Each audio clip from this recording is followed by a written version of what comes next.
inspired to host this right after Black Friday is that there's, I think, in the collective and for myself, like there's a lot to feel and to grieve and to be grateful for around the time of this holiday of Thanksgiving. And while also part of, yes, holding the complexity of this kind of these two major celebrations of dominant culture taking land and kind of celebrating consumerism.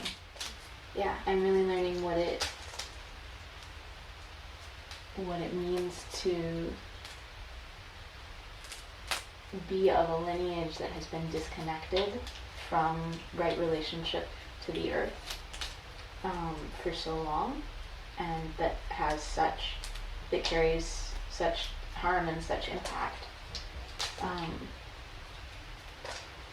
And so part of the container and the dance with grief feels like reclaiming those deeper relationships.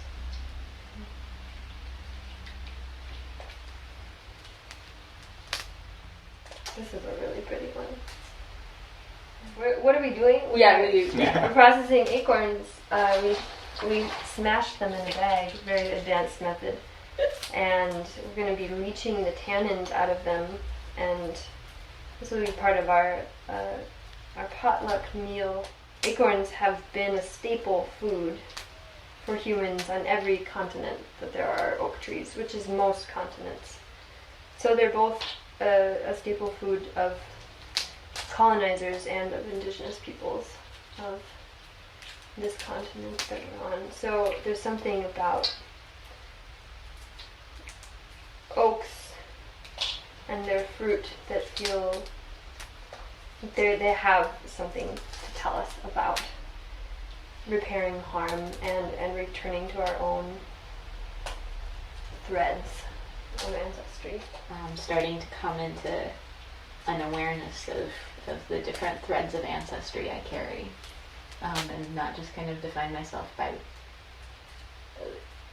define isn't the right word, but like not just kind of feel myself as like this homogenous whiteness, but be able to name that I have ancestors from Romania, Ukraine, Germany, England, and Sweden, and start to learn a little bit about the cultures that were in those places when there was a rooting into earth and animism. So I come from ancestors who long ago made spirals on different sacred vases. And I come from ancestors who would move stones and listen with them. Yeah, my ancestors come from mostly Norway and Poland, and also Germany and Wales. We're coming to this work as people of European lineage with a particular kind of embodiment, and yeah, just naming that and naming that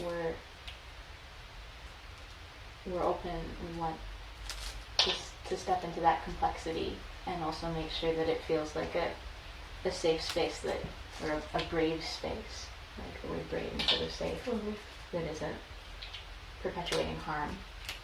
And so if people who are not of European lineage are feeling called to attend, and feel like they would like to have a conversation with us, or if there are ways that we can create a container that feels more supportive, we would really love to have those conversations. And